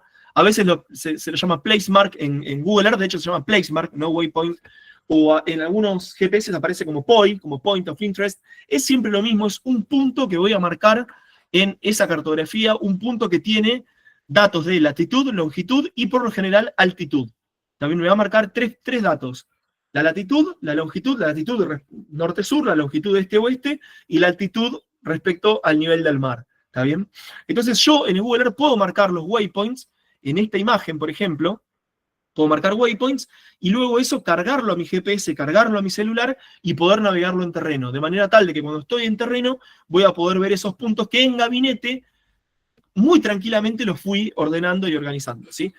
El agregado de ruta, una ruta en Google Earth es un conjunto de puntos, geopuntos, o sea, puntos con latitud y longitud y altitud, que están ordenados secuencialmente. O sea, una ruta en Google Earth no es una línea, digamos, sino que es un punto 1 que se conecta con el punto 2 y que se conecta luego con el punto 3 y con el punto 4, ¿sí? Entonces, una ruta específicamente es eso, es una secuencia de puntos ordenados que me permiten definir un cierto trayecto, ¿sí? Una cosa interesante, cuando nosotros vamos a nuestra barra de capas y le hacemos clic con el botón derecho del mouse, nos permite esta función que está acá, Show Elevation Profile, o mostrar perfil de elevación, si lo tienen en castellano, y nos muestra un perfil de elevación, nos muestra como una especie de perfil topográfico de cómo es la altitud, que eso nos puede ser de mucha utilidad. ¿Se acuerdan que en el track de Niño Badra, en Wikiloc, aparecía un perfil de elevación de ese trayecto en Wikiloc, ¿no? Que subía hasta la cumbre y descendía? Esto puede ser muy interesante. Agregar polígonos. Los polígonos no son tan útiles para lo que es el armado de rutas, pero puedo identificar algún elemento que sea superficial. O sea, por ejemplo, un morro, un roquerío, y marcarlo en vez de con una línea, marcarlo, o con un punto, marcarlo con un polígono. En principio no es tan útil. La regla me permite ir midiendo en el Google Earth distancias, de manera tal de que mido de tal punto a tal otro qué distancia horizontal tengo, ¿no? Entonces voy del punto 1 al punto 2 y sé que tengo 600 metros, ¿sí? Y me va aportando información para ir armando mi ruta, ¿sí? También hay una modalidad que permite utilizar círculos como para marcar una especie de distancia respecto a ese lugar. Bueno, varias funciones que hay que explorar, pero son muy intuitivas en todos los casos. Esta es muy útil y esta por ahí me atrevo a pensar que quizá alguien que usa Google Earth no lo usa con tanta asiduidad, tan frecuentemente. Lo que es la superposición de imágenes.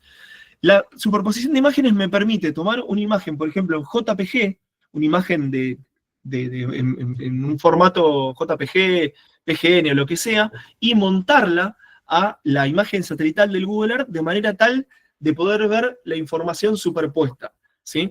Entonces, por ejemplo, en esta imagen yo monté la imagen anterior que les mostraba del Snow Index del Sentinel Hub, o sea, la imagen de nieve que nos daba el Sentinel Hub, con este resaltado donde está la nieve gruesa, para decirlo de alguna manera, los neveros más gruesos, y lo monté con el Google Earth, y me permite darle una transparencia, que se ve acá, opaco 100%, transparente 100%, uno lo puede poner en 70, 60, y nos permite ver, por ejemplo, a dónde estaría la línea de neveros. ¿Está bien? Entonces, por ejemplo, si esta imagen de hielo fuera de ayer y yo voy mañana al Tujle, yo podría marcar un punto, esta azul sería mi ruta, puedo marcar un punto acá para señalarme que ahí va a empezar mi marcha sobre neveros, mi marcha sobre hielo, sobre nieve. Saber que ahí me voy a tener que poner los crampones, saber que ahí voy a tener que cambiar de ritmo, de técnica de ascenso, digamos, ¿no? Puede ser de utilidad esto para identificar elementos puntuales. Por supuesto, puedo montar acá cosas de una imagen topográfica, o sea, de cualquier imagen puedo montar, y nos puede proveer mucha información. ¿Cuáles son las dos maneras más comunes de montar las imágenes? Es un arte en sí mismo, no es tan simple, pero una manera relativamente fácil es identificar dos puntos inequívocos en el mapa, que puede ser, por ejemplo, la cumbre del Tujle y el desvío de la ruta, bueno, acá no se ve, pero el desvío donde salía la ruta a Mina La Betty, que son dos lugares que no hay confusión, o sea, son dos lugares muy puntuales, entonces los marcás en el Google Earth y los marcás en el Sentinel Hub y estirás y acortás la imagen de manera tal que coincidan, ¿sí? Entonces ahí va a estar bien calibrada la imagen, porque la superposición de imagen lo que tiene es que te lo tira deforme de cualquier manera, uno lo tiene que ajustar para que esté bien superpuesto, ¿sí? Tiene un poquito de complejidad, pero es como relativamente simple de hacer, tampoco es un gran arte. Historial de imágenes, muy interesante, me permite ver, esto es concretamente lo que hay en el Tujle, me permite visualizar imágenes previas de esta zona, ¿sí? Entonces, por ejemplo, tengo acá una última imagen del 2023, que era del 19 de noviembre del 2023, pero puedo retroceder en el tiempo y me encuentro que hay imágenes de, la verdad que no sé acá, pero será 2020, 2018, 2017, 2013, incluso una de 1985, que esa no va a tener buena resolución, pero está de base. Entonces, ¿para qué me puede servir esto? Y me puede servir, como mínimo, para ver las condiciones geográficas, las condiciones climáticas en diferentes momentos del año. Esta imagen es de marzo del 2013, marzo, y la otra de noviembre del 2023. Entonces tengo, bueno, una imagen de marzo y una imagen de noviembre. ¿Eso quiere decir que todos los marzos va a estar nevado un poquito, como se ve acá? No, no necesariamente, pero me da algunas pistas que pueden ser de utilidad. También me permiten, por ejemplo, tratar de identificar si voy a tener agua líquida o no en Las Vegas. Eso es muy importante para los que hacemos montaña, porque no es lo mismo tener que acarrear el agua para una expedición de 5 días, que tenés que salir con los bidones a cuestas en la espalda y es terrible, o si tengo certeza de que voy a encontrar puntos para recarga de agua en alguna vertiente, alguna vega más alta, y esto me puede ayudar a identificar eso, si está congelado o no, ¿está bien? Y a su vez, muy importante, que es muy común, que según el momento del día en el cual, el momento del día y el estado de la atmósfera en el cual, en el momento en el cual se saca la imagen de Google Earth, la imagen satelital específica, puede ser que se vea mejor o peor algunas cosas. Muy común es que cuando voy por zonas que son quebradas, en ciertas zonas del día se proyecta una sombra muy grande que no me deja ver nada al interior de la quebrada, ¿sí? Entonces puedo chequear una imagen anterior que me va a mostrar una imagen quizá tomada en otra hora del día que me muestra la quebrada con mayor detalle, por poner un ejemplo. Entonces, también me sirve para comparar diferente calidad de imágenes. Bueno, dentro de las herramientas opciones que tenemos acá, esto después queda en el PDF, como para que lo puedan hacer despacito, tenemos acá el cambiador de sistema de coordenadas, ¿no? Acá fíjense que tenemos la UTM, y acá tenemos el VG64, hay uno que es grados decimales, grados minutos segundos, grados minutos decimales, bueno, eso depende de lo que uno necesite, pero tenemos el UTM que puede ser de utilidad, tenemos también nuestras unidades de medida, tenemos por lo general ponerlo en metros y kilómetros, y tenemos esto que puede ser muy interesante, que es como yo le digo, el exagerador de relieve, ¿no? Yo puedo hacer que la imagen se vea con una exageración del 0 y se va a ver tal cual se vería en la realidad, sin exagerarse. Si lo pongo en un 1%, la altitud va a aparecer como exacerbada, ¿no? Una montaña que se tiene que ver con cierto tamaño se va a ver con el doble de altura, ¿sí? Y eso puede ser útil para demarcar las rutas. En conclusión, decimos que Google Earth permite marcar y dibujar casi cualquier cosa, incluso hasta curvas de nivel de detalle. Si uno quiere ponerse en fino, puede ir marcando curvas de nivel o muchísimas cosas. Y vamos a lo que es el armado de ruta. Decimos que tenemos 4 pasos, o 5 si se quiere. Balizado, grueso y fino, y lo que es el trazado de la ruta propiamente grueso y fino, y las alternativas. Entonces, ¿qué vemos cuando decimos el balizado grueso? Decimos, a partir de la información disponible, que puede ser todo un largo proceso de indagación y búsqueda de información, investigación, viendo las cartas mineras, esto, lo otro, todos los proveedores de imágenes satelitales, o simplemente que digo, yo voy a estacionar el auto acá y quiero llegar a la cumbre que está allá, ¿está bien? O sea, lo que yo voy a marcar en el balizado grueso son los puntos clave, los que no voy a poder evitar o los que no voy a querer evitar. Por ejemplo, la cumbre, por ejemplo, el punto de inicio, o por ejemplo, un lugar de campamento, ¿sí? O quizá hay un abra que sí o sí voy a tener que pasar por cierto lugar. Lugares ineludibles, porque no me queda otra en ese ascenso, no tengo otra vía para subir, o porque no me los quiero perder, por el motivo que sea, el mirador de tanto. Entonces, esos puntos que yo los tengo definidos de antemano, los tengo que marcar, ¿está bien? Ahora, no tenemos la información de cómo los vamos a unir, si se quiere. Entonces hay una sugerencia, es ir agregando, balizados como si fuera esto de Hansel y Gretel, ¿no? Como dejando miguitas o poniendo lucecitas en el camino para cuando uno de noche puede guiarse, ¿no? Entonces, la sugerencia es que entre los puntos gruesos, empezar a poner puntos más finos que nos permitan ir segmentando esas distancias, ¿sí? Por ejemplo, una fuente de agua, un peñasco, una tapera, algo que cuando estoy en terreno me permita ubicarme y decir, estoy acá, estoy a mitad de camino entre este y lo otro, y que no sea meramente intuitivo decir, debo ir por la mitad, que lo puedo hacer perfectamente, pero conlleva mayor incertidumbre. El trazado del camino, el trazado grueso, básicamente cuando tengo todos los puntos, lo que voy a hacer es unirlos con líneas rectas. El 1 con el 2, el 2 con el 3, el 3 con el 4, como haría un mecanismo automático de Google Earth, por ejemplo, ¿sí? Y luego en el trazado fino lo que voy a hacer es mirar esas líneas que ya unieron, ya no miro los puntos sino las líneas, y voy a empezar como por ejemplo a gambetear elementos, voy a gambetear una quebrada que no puedo pasar, voy a faldear un morro, si no tendría que escalar, voy a desviarme 500 metros a la izquierda para llegar a una vega y recargar agua, me voy a desviar hasta el otro lado para hacer un campamento. Empiezo a trazar lo fino de mi recorrido, ¿sí? Que va a ir siguiendo el camino general, pero que voy a ir ajustando. Bien, y luego vamos con lo que es el planteo de alternativas. Es muy mal plan ir a una montaña con un único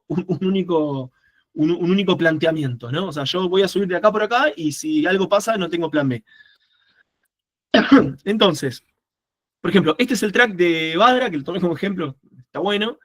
Ese es el perfil de elevación, es un perfil que lo que hice yo fue descargar el track de Badra, lo abro en Google Earth, me aparece esto que está acá en Trails, y acá puse mostrar perfil de elevación con el botón derecho del mouse, me muestra esto. Bueno, esto es lo que estoy viendo con lo que me provee ese track, ¿sí?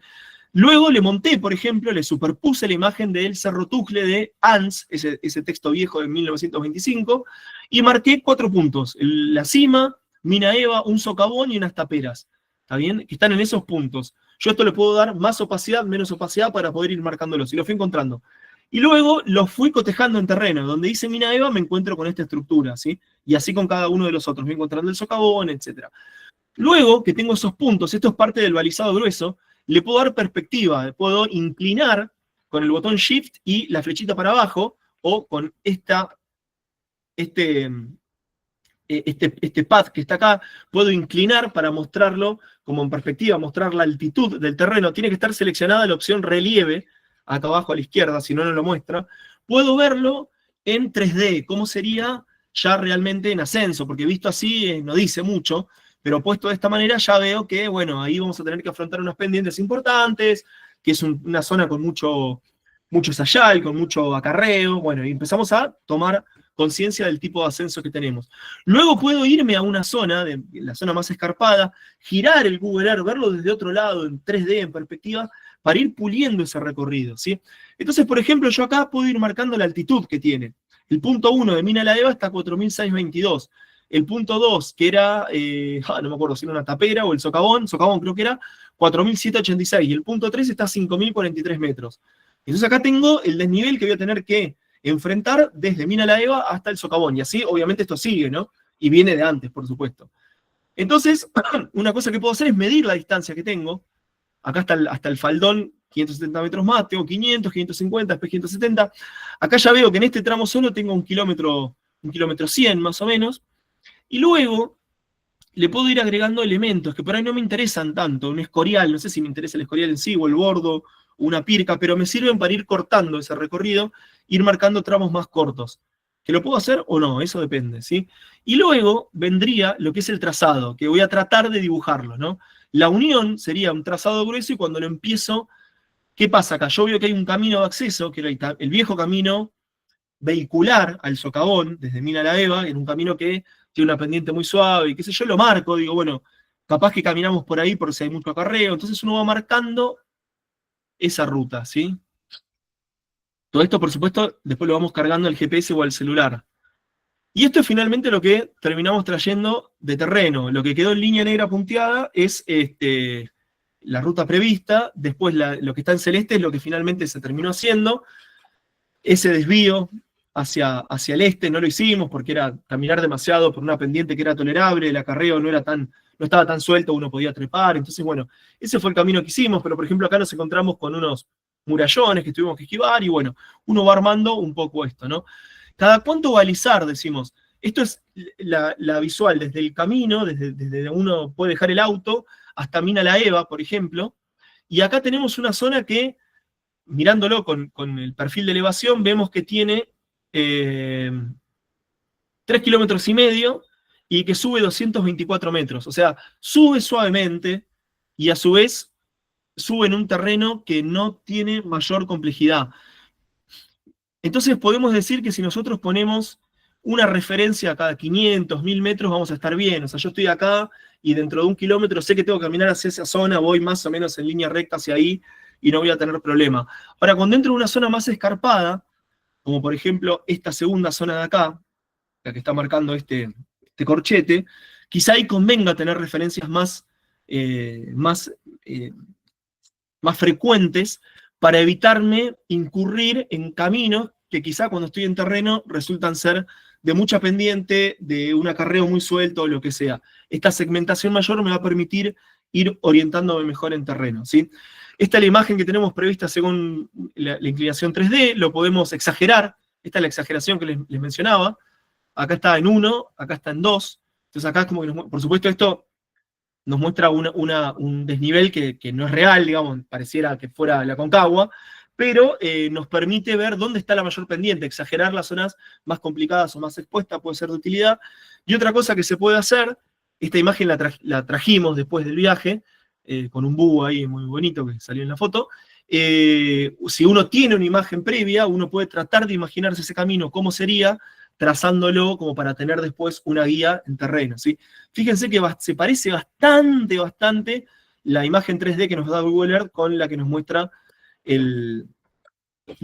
una fotografía real, ¿no? Acá la colada de lava esto está tomado más girado desde el este, pero la imagen es bastante parecida, como que está muy bien.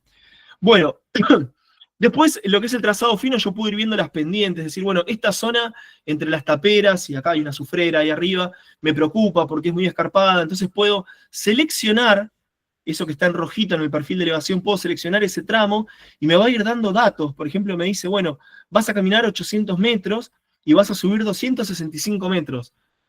Vas a bajar un poquito en algunos pequeños tramos, pero 265 metros de subida. Y vas a tener una inclinación máxima de 47,1 y una promedio de 33. Bueno, me da una idea.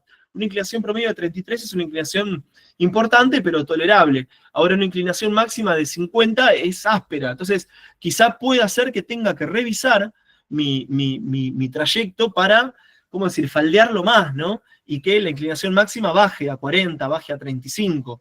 Sobre todo si voy a trequinear y no llevo cuerdas, etc.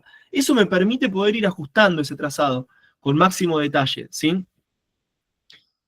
Después hay otras cosas que uno también se pueden ir evitando, esto que le decía el faldón. La verdad es que nosotros, nuestra ruta iba derecho entre el faldón y la sufrera, porque se veía así en la imagen satelital, no siempre se refleja bien lo que hay en terreno. Ese faldón que figura ahí son estos morros que cuando nosotros llegamos encima era el amanecer, o sea, recién estaba empezando a salir el sol, era un paredón, realmente era complicado, nosotros no llevábamos cuerda, o sea, tuvimos que darle una vuelta muy larga y bastante complicada entre roqueríos. Bueno, todas esas cosas son factibles de ser ajustadas con ese trazado fino, digamos, ¿no? Vamos viendo evasiones, curvas de nivel, lugares que consideramos que son riesgosos, análisis dependiente, detalles de terreno, etc. Y luego esto de las rutas y las alternativas, ¿no? Decimos, tenemos por ahí hay una zona troncal, que la vamos a hacer sí o sí, que por lo general es una zona que no admite problemas, que decimos esto lo voy a poder hacer sí o sí, porque no va a haber una luz, porque no va a estar cortado por hielo, porque nada, ya sé que se puede hacer. Y luego tengo, no sé, la ruta A, que sería la ruta que yo quiero hacer. Tengo una ruta B, que es la ruta que digo, bueno, si se me complica por el motivo que sea, bueno, hago la fácil, empalmo por acá y voy y empalmo el camino de Badra, que viene por allá atrás. Entonces voy faldeando el cerro sin perder altitud y empalmo por Mina la Betty o un poco más arriba, empalmo la ruta de Marcelo Badra y sigo su track, que sé que está bien, ¿sí? O una alternativa C podría ser tomar ese desvío, ese camino vehicular y luego seguirlo hacia el este, para subir en sentido este-oeste en caso que hubiera mucho viento, por ejemplo. Ustedes saben que en la zona de Puna el viento oeste-noroeste suele ser brutal, entonces podría ser de que ante una situación climática de un viento este fulminante decidiera encararlo desde el este de manera tal de estar protegido de ese viento. Bueno, podría ser una alternativa a la C, ¿sí? Bueno, en fin, o sea, uno se plantea ahí algunas alternativas. De camino, y esto no lo puse acá, pero también de objetivo, digo, ¿qué pasa si no llego, bajo y me deprimo durante un mes y me siento un fracaso? O bueno, o sea, aparte de llegar a la mina y hacer el intento, esto lo disfruto y lo voy viviendo, ¿no? ¿Cuáles son los objetivos acumulativos, ¿no? de una expedición, de un viaje? Y con esto ya vamos cerrando lo que es la hoja de navegación. Ya esto es el extremo de la obsesividad, si quieren, pero puede estar bueno para que lo sepan, lo manejen. Y cerramos y hacemos un pequeño corte para esperar a Tito Aramayo, que nos va a convidar con una charla ahí de las cuestiones del Cachi. ¿Qué es una hoja de navegación o una bitácora? Se la llama a veces así más coloquialmente. Es una ruta que nos va dando, sobre la base de estos balizados ya fino con traqueo, nos va dando información muy detallada de distancia horizontal ganada y distancia o altura, altitud ganada, distancia vertical ganada, ¿sí? Entonces, por ejemplo, esta es la ruta por la vía común, una vía principal, digamos, al Nevado de Quewar, ahí en Salta, en Santa Rosa de los Pastos Grandes, y simplemente luego de haber hecho un diseño de trazado, poniendo los puntos, ¿no? Los puntos ineludibles, los puntos para completar, trazando una ruta gruesa, después ajustando esa ruta, esquivando las ciénagas, esquivando los peñascos, bueno, armando una ruta real, luego yo lo puedo pasar a papel, ¿no? Entonces, por ejemplo, tengo que la distancia entre Santa Rosa de los Pastos Grandes y donde termina la ruta es de 2 kilómetros, 1.720 metros, perfecto, ¿está bien? Y tengo que de la salida de la ruta hay últimos dos ranchitos, dos casitas que están en el fondo, hay 958 metros más, ¿no? Entonces puedo ir haciendo un mecanismo automático con Excel de que me los vaya sumando y me va haciendo una tabla de distancias entre punto y punto, que sería la columna que dice metros, y una distancia de metros o kilómetros acumulados, ¿está bien? Entonces me va a marcar, por ejemplo, entre que salgo y el campamento 1, cuántos kilómetros caminé. Y acá me marca que son 12,5 kilómetros, posiblemente sean 13 o 13,5, porque después uno siempre termina dando un poquito más de vuelta, ¿sí? ¿Es de utilidad? ¿No es de utilidad? ¿Lo necesito o no lo necesito?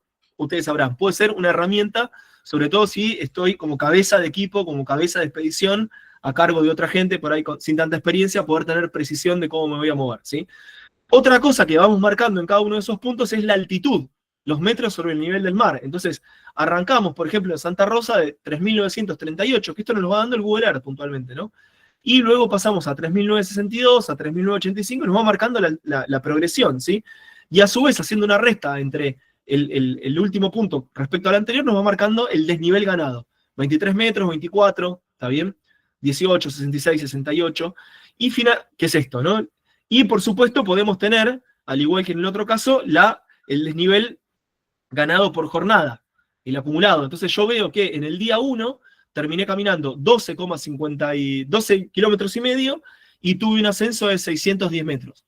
Bueno, me da una idea, es una jornada tranqui, digamos. Tengo 13 kilómetros y 600 metros, es más o menos tranquilo, ¿no? Pero tampoco son 3 kilómetros y 100 metros, digo. Hay que caminar un rato y subir un poco, pero está más o menos tranqui. Y después, quizás sí, más importante, si yo miro la distancia horizontal entre punto y punto y el desnivel ganado entre punto y punto, me va a dar la pendiente. ¿Sí? Yo simplemente divido el desnivel ganado por la distancia y lo multiplico por 100 y me va a dar la pendiente. Entonces yo puedo ir viendo qué tipo de pendiente tengo. Entonces digo, bueno, una pendiente de 1.4 es plano prácticamente, ¿no? Ahora, cuando voy avanzando, me voy, ¿cómo decir?, adentrando en el cerro, voy encontrando que las pendientes van aumentando. No tengo acá la parte final del keyword, que es donde la pendiente se pone más áspera, pero por ejemplo en estas partes, ya desde el segundo campamento, tenemos pendiente del 20 y pico, del 30, del 20, nos va marcando un esfuerzo mayor, ¿está bien? Bueno, eso como una herramienta posible. Bueno, no, esto nos habían pedido en algún momento en San Juan, pero no hace falta. Y después, con eso mismo que tenemos construido, con estas mismas dos columnas, la de metros y la de metros sobre el nivel del mar, podemos trazar los perfiles. ¿No? Entonces nosotros en ese ascenso fuimos al Kewar y al Kewi, que es otro cerro un poquito más bajo que está al lado. Entonces uno poniendo punto por punto y esa distancia, con un Excel, como si fuera un gráfico común y corriente de Excel, nos va a marcar un poco el perfil, lo podemos exagerar o no moviendo las escalas, ¿sí? E incluso, por ejemplo, comparar con otros ascensos. No sé, por ejemplo, el que dice 5.905 es el del el del Chañi, ¿no? Chañi, que había hecho un poquito antes. Entonces decir, bueno, el del Chañi es muy rápido, sube muy de golpe y baja, y este en cambio es mucho más aproximativo, tenés mucho tiempo de ir acercándote, mucho más largo, a su vez son 60 kilómetros, mientras que el otro son 20 kilómetros. Bueno, te permite de alguna manera comparar diferentes ascensos, diferentes cosas que uno ha ido haciendo, como para medir un poco cómo estamos, ¿no? Y exagerarlo también. Puede ser que en algunos casos, esto es medio raro, pero se los comento medio al pasar, ya total estamos cerrando, de que para algún tipo de expedición, nosotros hicimos una expedición que cruzamos desde San Juan a Chile por un paso no habilitado. Hay una ley que permite, creo que es una ley que se ha hecho más pensando en cooperación minera que otra cosa, pero una ley que permite que una persona común y corriente pueda pedir una habilitación de un paso fronterizo. Hay que hacerlo con el DIFROL y el DILIF en Argentina y en Chile, y te dejen pasar por un lugar donde no hay gendarmería, no hay nada. Entonces te indican dónde tenés que hacer los controles y pasás por otro lugar. En ese momento nos pidieron un detalle de cómo iba a ser la ruta, y te pedían mucho detalle de las distancias, la latitud, la longitud. Entonces en cada punto nos pedían la latitud y la longitud, ¿no? Porque, por supuesto, hay algunos lugares, no sé, qué sé yo, Río Araya, no sé si después, estando en terreno, alguien lo ubica de esa manera. Eso es algo que uno obtiene de una carta topográfica, pero si vos pones 31 grados, 11 minutos, 17 y 70, lo ubicás con puntos específicos, ¿no? Esto pensando en nuestro reporte a las autoridades por cuestiones de seguridad. Yo no digo que con este nivel de detalle, que nos lo pidieron, bueno, porque era una cosa muy especial, que hicimos que se mueva gente de la Dirección Nacional de Migración, o sea, fue un lío bárbaro, nos pidieron mucho detalle, pero por ahí no está mal, si uno va a hacer un ascenso, decirle, mira, voy a acampar en tal lugar que tiene estas coordenadas, ¿no? Entonces le das mucho detalle de cómo va a ser tu movimiento. Bueno, y ya para ir terminando, digo, como parte de lo que me llevo a terreno, en definitiva, me puedo llevar esquemas 3D. Esto podría ser útil cuando estoy acampando abajo y miro y digo, bueno, voy a encarar por acá, y te permite ver el cerro y ver cuánto se parece o cuánto no, y más o menos imaginarte por dónde va a ir la ruta. Puedo llevarme una fotografía y montar la ruta como para cuando estás ahí acampando al lado del búho, ¿no? Que nosotros acampamos ahí abajo, al lado del búho ver un poco por dónde vas a encarar el siguiente día. Esto es de un video de Vitri, del Yayaco, que él muestra justamente con imágenes, con fotografías, cuáles son las rutas más comunes al Yayaco, ¿no? Y entonces lo va marcando así. Por supuesto, esto no tiene una gran precisión. Cuando yo estoy caminando sobre esa línea verde, bueno, tengo mucha imprecisión, necesito el GPS sí o sí, pero me da una idea de por dónde voy a ir, por dónde voy a encarar. Y después vamos a encontrar también como esquema, croquis, ¿no? Que no sé, esto lo saqué de Ascensos a la Concagua, que ya directamente no te marcan una fotografía, un esquema 3D o una cartografía, sino que son como grandes señalizadores de qué te vas a ir encontrando en cada punto y en cada altura, pero en este caso porque hay un sendero muy marcado, es un sendero que es una autopista peatonal muy marcada, no hay manera de pifiarle. Y después, bueno, uno puede armar su cartografía, puede armar una cartografía propia, usando qué, y bueno, algo o todo de lo que fuimos viendo antes, ¿no? Esto es una cartografía que hicimos para el Nevado de la Cay, ahí en Salta, en la zona también de San Antonio de los Cobres. Bueno, ¿dónde está? Acá hay diferentes campamentos, por ejemplo, que he hecho en diferentes, donde me he quedado en diferentes momentos, entonces los tenés marcados, que son lugares que sabés que podés tirar la carpa sin volverte loco moviendo rocas, y bueno, y en este caso el camino iba hasta la calle y volvíamos por un planchón que hay para bajar al anfiteatro. Hay un anfiteatro ahí entre el Cerro Navaja Blanca y acá, y bueno, y uno va marcando, ¿no? Se marca el track, se marca las curvas de nivel, se marca lo que quiera, digo, en su mapa. Eso es muy importante. Si uno puede hacer su cartografía, te llevas a terreno lo que querés, con la escala que querés, con el detalle que querés, con el mes de la fotografía que vos vas a ir. O sea, esto es una foto del Nevado de la Cay en el mes que yo iba a ir. O sea, yo fui en abril y esta foto es de abril, de otro año, por supuesto, pero no es una foto de octubre en el que el nevado quizás no está nevado. Bueno, entonces, como que te da un poco de base como para armar. QGIS, esto vamos a ver un poco en la clase que viene, en la segunda mitad, de cómo armar algunas geocartas y esto, pero bueno, esto es una herramienta un poco más compleja, vamos a ver 2 o 3 elementos como para animarnos a hacer una carta, la clase que viene, y navegarla con el celular. Sepan que existe, que es un programa libre, no tan intuitivo, pero tampoco tan complejo, pero sí es más complejo que Google Earth, nos permite hacer mapas muchísimo más potentes que los que podemos hacer con Google Earth, y después, en definitiva, este es un mapa que hicimos imprimiendo capturas de pantalla de Google Earth, esto es de hace como 20 años, y la fuimos pegando, no sé si se ve, con cinta scotch. Esto es la zona de Campo Laguna, Cerro Remate, Cerro Sucho, y bueno, tiene las referencias que habíamos ido marcando, y tiene una superposición de imágenes, y era un mapa que hicimos, no sé, como si fuera en tamaño A1, pero pegando imágenes que estaban en tamaño de hoja de A4, y uno puede hacer una cosa muy casera y que igualmente sea efectiva sin necesidad de ser un cartógrafo profesional, ni mucho menos, ¿no? Ahí hay un geógrafo conocido llamado Bauer, muy famoso, que decía: muéstrame un geógrafo que no esté rodeado de mapas y voy a dudar de que ha elegido bien la profesión, ¿no? Por ahí un poco obsesivo esto, pero nada, es como una invitación. Bueno, si no me equivoco, estamos terminando. Tenemos 15 minutos, que es tal cual la promesa de descanso. Abro el micrófono si alguien quiere mencionar algo. Está abierto siempre el micrófono, pero si alguien quiere mencionar algo. Y a las 8 esperamos a... Sí, adelante. Leonardo, adelante nomás. O no sé si fue sin querer, porque a veces uno aprieta ese botón y... No, bueno. A las 8 viene Tito Fabián Aramayo, que es un conocido, un querido amigo de Cachi, que tiene ahí algunas experiencias muy interesantes, un poco duras, de rescates y evacuaciones en el Nevado. Bueno, que nos va a compartir a partir de las 8, yo calculo que un ratito. Pero bueno, no sé si hay algún comentario, alguna cosita más. Si no, voy a detener la grabación, así nos sumamos megas de gusto. Bueno, detenemos.